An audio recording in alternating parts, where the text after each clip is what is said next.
This is Chris Berman out here in the windswept plains of Texas at College Station. SportsCenter has learned that Johnny B. Good Manziel is expected to take a dump as early as today. For more on the story, we go inside the campus with on-site reporter Aaron on the side of Caution Andrews. Thanks a lot, Bill. I'm standing outside of the stall where Manziel is expected to do his business. Now, we have no idea yet what kind of wiping style he'll employ, but I can assure you we'll bring you up-to-the-minute updates with our Phantom Scrotum Can, brought to you generously by the good people over at Jack Link's Beef Jerky. Boom. Thanks, Aaron. Let's bring in draft guru Mel Diaper Jr. for more nuggets on this situation. Thanks, Chris. There were already a lot of questions surrounding Johnny Manziel's passing ability. He's a little streaky and people still think he runs too much. I still have him going number 2. I apologize, number 4 to the Cleveland Browns in my latest mock. Back to you, Boom. Thanks, Mel.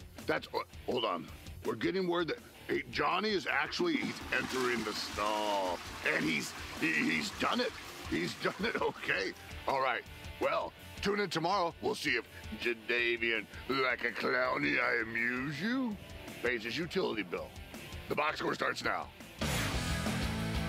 I don't know a lot about sports, but I can drink a lot of beer. My motto is simple. C's get degrees. Need a long, inappropriate hug? I'm your man. I think I'm smarter than you, because I probably am. Howard Collins for box score.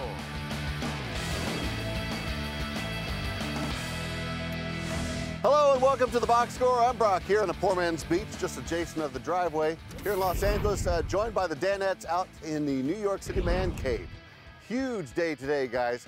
You had breaking news from the boss, a visit from a big-time actor, and Nick superstar Amar'e Stoudemire dropped by to cook in the kitchen.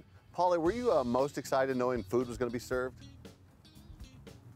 That was second on my list of Spade's visit, but yes. Now, my issue, Brock, was sometimes when you have these celebrity chef types, they make like something with kale and some other type of healthy, trendy food, which I don't want. When I heard it was fried chicken and waffles, I was ecstatic. Let's take a look at Amar'e working his magic. Paulie, you came out and provided him, of course, with the chef jacket. And then he went to work on, this, as you said, the chicken and waffles and topped them off with some powdered sugar. Oh, it was delicious. Fritzy, is every day a cheat day for you? I was just as ecstatic as Paulie was, and I was just loving the chicken and waffles. I, too, didn't know what he was making, and I was concerned it was going to be some kind of weird broth or some kind of vegetable kind of thing or something that's, very, something that we wouldn't want to eat, something that's vegetarian. But seeing the chicken and waffles, and I certainly wasn't shy whether cameras were on me or not. I was going to be eating throughout the course of the show. And Broccoli, I checked my records. Fritzy has not eaten breakfast in a year, but he made up for it calorie-wise today. I did. I had 3 pieces of chicken and 2 or 3 waffles and a can of Sprites, and At any point, a did good you start. feel like maybe you should share with the other people in the studio? I probably should have left some because I don't think Amar'e's family even had an opportunity to eat anything, and even the chef, Chef Max, who was with Amar'e, I think had, maybe a couple of little pieces of leftovers on the plate. But, I took my share, and there wasn't much left after that. I wonder if the cameras were rolling. Yes, of course they were. Fritzy, we had the I-Team get some behind-the-scenes paparazzi photos of you devouring the meal. I mean, look at McLovin there being civil and cutting it with his knife and fork. Oh. And you, Fritzy, you look like a pit bull chewing up a down pillow there. Usually he's not that bad. He rarely, I don't think I've seen Fritzy eat on camera before. He never eats. He doesn't eat ever. Like, he'll sneak in a tuna sandwich at like late in the day. Yeah, this was a special day, and I enjoyed the chicken and waffles, and I'm hoping that it was less rude and more the chef and Amar'e showing them how much I appreciated the food. And, they want to see people eating and indulging and enjoying it, not sitting there picking at it with a raised brow. So all etiquette was thrown out the window. I just wanted to start consuming stuff. Well, Fritzy, we couldn't see if you had a raised brow. You were 8 inches away from the plate. You were absolutely hovering over that thing. Yeah, I got in there. Well, while you guys dabbled in your chicken and waffles, Dan took the opportunity to have some fun with Amar'e. If I said you could watch an NBA game or a cooking show. Oh, it's not even close. I'm watching an NBA game for sure. No, you're not. No, you're not. If I say it's Cleveland against the Wizards, or you're going to watch cooking show. Well, the Wizards are playing well, so okay. All right. Cleveland Cleveland and, against Sacramento. Okay, yeah, I'm not watching. You know what? Yeah, at least he was honest, you know. I'd rather sit in a darkened room silently than watch Cleveland-Sacramento. Seton and I know the other guys too, we're big on the cooking shows. I probably watch as much of that as I do sports, either a show about buying homes in Alaska or cooking food in Texas. That's what I watch. Amar's got a good sense of humor, though. I didn't really see that coming because he's kind of a serious guy, but man, he was cracking me up today, though. Yeah, those Alaska houses, all of them have outhouses. I don't think that would work for you, Fritzy. But Fritzy, let me give you a Sophie's choice, as it were. A Broncos playoff game or Cinemax After Dark? The Broncos have been very good lately, and I figure if I miss a game or two here or there, then there'll be other upcoming years where I can see the Broncos in a playoff game as long as Peyton stays healthy. So I'll take a pass on the Broncos, catch up with them later, and go about my business. They got great stuff coming up on Cinemax After Dark, by the way. Seton, were you worried about how a cooking segment sounded on the radio? Yeah. I don't really know how it went over on the radio. It's kind of a visual, but I don't know. That's sort of, I guess, our job and Dan's job is to paint the picture, as they say. But yeah, it was probably an interesting listen. It was painted, and it was actually quite amazing. Here's what the radio listener experienced. You guys want to bring this place? There you go. Thanks. It's good stuff. Oh, man. You guys want to bring this place? It just totally blew up. There you go. Blowing off the radio audio. It's good stuff. You know, sometimes you forget that you're on the radio. Sometimes this just turns into a TV show, and you forget that you're on the radio on a couple hundred stations. And so I don't know that necessarily we served that audience. There's actually Dan, there's nothing to say. Dan drew a poll and goes, McLeod, what is the result of that program? I don't have a computer. Like, we had no idea what we were doing. Clanging of plates and utensils. I think I'm proud to say we don't do a lot of cooking segments, so we are not that good at it. But there was a point, and that audio was exactly the point. I remember there's about a 5 to 8 second portion where that's a long time in radio, where there's just nothing going on except a little bit of clanking. And I'm kind of looking at Dan like, do something. And I was going to make a joke like, hey, Amari, you guys really suck this year, but I didn't think that would go over too well. But it might be even worse to even force it. Was one of us going to do play-by-play of what's happening for the radio? Well, that's actually what you're supposed to do. Fritzy's shoving his face in the chicken right now, for those of you. That's actually exactly what we're supposed to do there. We should have more cooking segments, and we'll get better at it. Yeah. For those of you listening, Fritzy just swallowed Foghorn Leghorn whole. All right, well, the star power didn't end there. Coming up, we'll see which Danette was gaga over David Spade dropping by the studio. Stick around.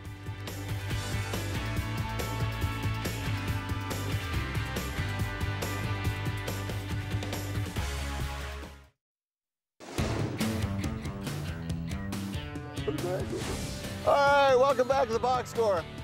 You guys back in the Big Apple today, where David Spade made his mark on SNL. Seton, how much of a man crush does Paulie have on Spade? Oh boy, we actually had the conversation this morning. Is it a bigger man crush on David Spade or Jason Statham? And I'm gonna go Spade there. Paulie gets legitimately giddy when he knows that David Spade is around. I wish I could deny it. I'm fascinated by the guy. I think his humor and snarkiness are so underrated. He's like a natural comedic person. It's less written jokes than it is just a personality and a quick wit that, there's only a handful of people I've ever seen that are that good. I met Spade when I was a doorman in Arizona, and the first time he ever said a word, he was bringing in 3 girls, of course, to a bar, and I was checking IDs, and as soon as I went to get their ID, he goes, don't worry, they're under, way under. And like that was his first line. I'm cracking up. And ever since then, the guy's just been crushing it. Was that the country and western bar you worked at, Paulie? That was not. That was in New York City, Denim and Diamonds. Good call by you, Broccoli. This was a Downside Risk in Scottsdale. Identified as a doorman, I thought was interesting. It's almost always bouncer. No, there's no bouncing. Today was a doorman. There's no bouncing in Scottsdale. Oh, okay. David got settled in at the desk with the DP, but apparently the AC was up a little too high. You talked about skits on Saturday Night Live. Yes, sir. The difference between humor that's got to last for a skit, is it too cold in here for you? It is for Precious. Would you like to wear my coat? I had a scarf, but I was going to get here. so much hassle about it. You want me to drape this coat over you, Dave? Yeah. Yeah, okay. I think so.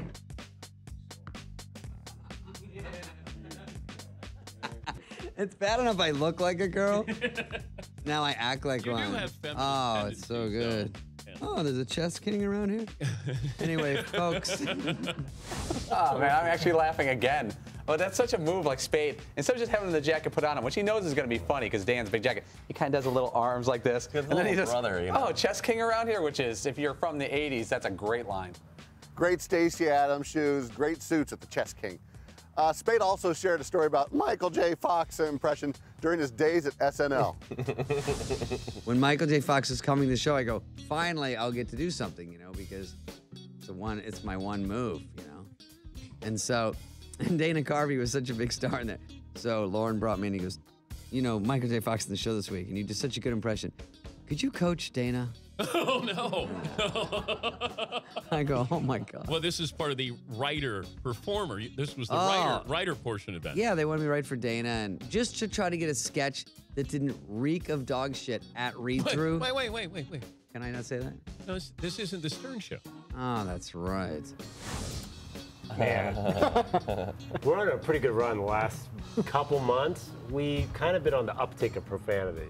That one, I really wasn't mad at him at all, though. I don't know why. He felt so bad afterwards. Yeah, like he really just forgot. I mean, it wasn't any malice. You know what? I think everyone who listens to the show is a big boy, big girl, and can handle it.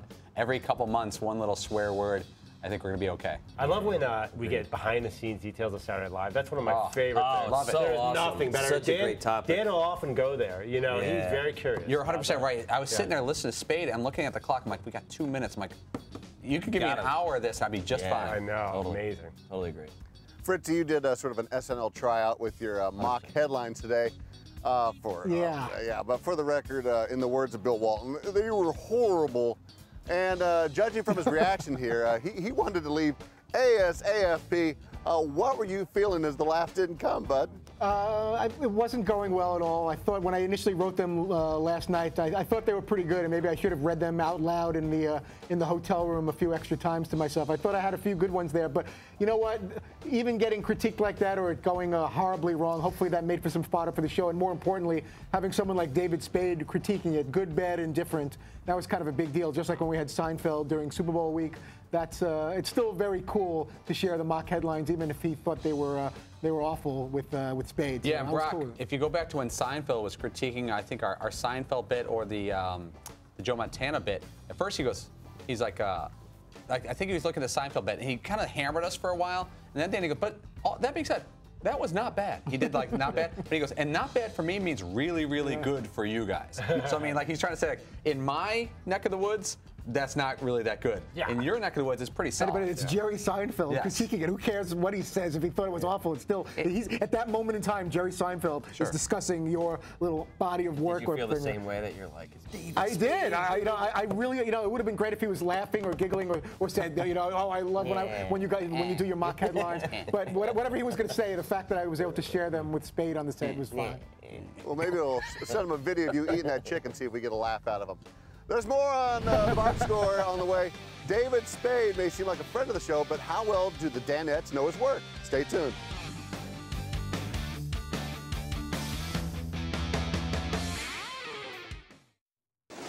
Get a still of that. Quick one. Welcome back to the Box Score. As we saw, guys, David Spade, a big hit in the man cave today, but is he a big hit in your hearts? Don't answer that, Paulie, not just yet. We've thrown together a pop quiz looking back on his career. We'll give you a clue about the movie or TV series he was on. All you got to do is name it. McLovin, let's go Ivy League. Let's start with you. Spade and white trash combined to make magic in this 2001 comedy. Joe Dirt, of course. It was, yes, okay. Husker do's, Husker don'ts. With or without the swizzle stick. Seaton, this 1996 film was Spade and Farley's second collaboration in as many years. Oh, so it's not Tommy Boy. Not Tommy Boy 2. No, it's not yet. Tommy Girl. Crap, I don't know. He wants to steal. Go ahead, Was Andre. it? Black Sheep, baby. Was it Black Sheep? It was Black Sheep. Oh, I don't know what's going on. You guys are messing with me. Fritzy, this film a year earlier starred the same duo and opened as the #1 movie in the U.S.? Ooh, tough one here. Say that's Black Sheep. Who's this for? That's for you. Oh, that's. I'm gonna go with Tommy Boy on that one. Was it Tommy Boy? Yes, it was Tommy Boy. Polly, Spade made a cameo in this comedy where Adam Sandler played 2 roles. Wow, wow. I'm sure you'd be happy that you brought this up. Jack and Jill. Was it Jack and Jill?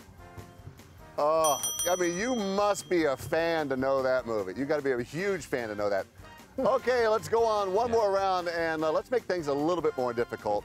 Fritzy, David played the part of Dennis Finch in this sitcom for 7 seasons.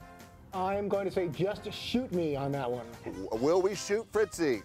Yes, it was Just Shoot Me. Polly, David starred alongside the beautiful Sophie Marceau in this 1999 film. Ooh, this doesn't look real at all. Is this a bootleg copy? Is this from Europe, Amsterdam? I have no idea. Was it? I have no idea. It was Lost and Found. Smoking Frenchie there. I was going to say Spayed and Neutered. Oh, very nice. Too late for the mock titles. McLovin, this 2003 film starring Spade was produced by Adam Sandler. Oh, man. No, was that? I didn't really see. Was that part of the Deuce Bigelow series? No. Deuce Bigelow, Male It's in that genre. In that it's like Private Dick or something like that. Is it You're close. Private Dick? Was it Private Dick? It's partially right. Dick E. Roberts, former child star. Go for Dickie. Dang! See, you guys knew anything even close to that. Spade had a small role in this 2006 film, which also starred Nick Swartzen and Jonah Hill. Man. What is Oh, I know. crappy Animal House knockoff? Was it an Animal House knockoff? Dude, how do you not know this? It was the best game tester and marijuana movie ever, Grandma's Boy. Congratulations to Fritzy, who got 2 right. Coming up, how did the Danettes take the boss's big news today? We'll be back to wrap things up.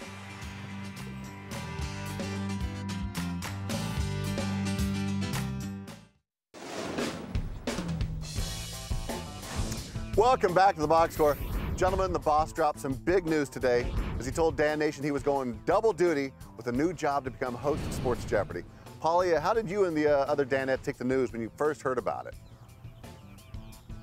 Well, this is not exactly breaking news for the Danettes. I would say this has been in the works for a good 2 years as a possibility, but in the past maybe 4 months, it's really ramped up to a reality. And then about 2 weeks ago, it really became something real.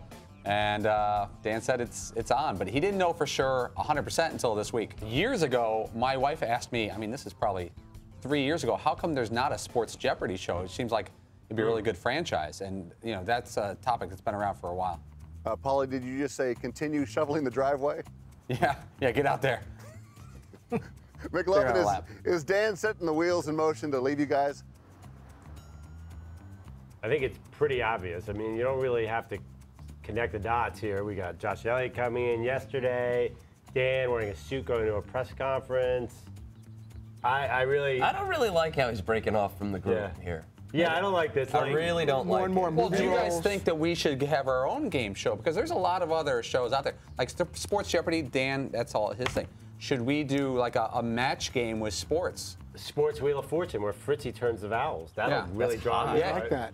You have vowel issues. I do have vowel issues. That would be a perfect opportunity for me to. Vowel issues should be the name of his game show. Yeah, vowel issues. Where it's like irritable bowel syndrome.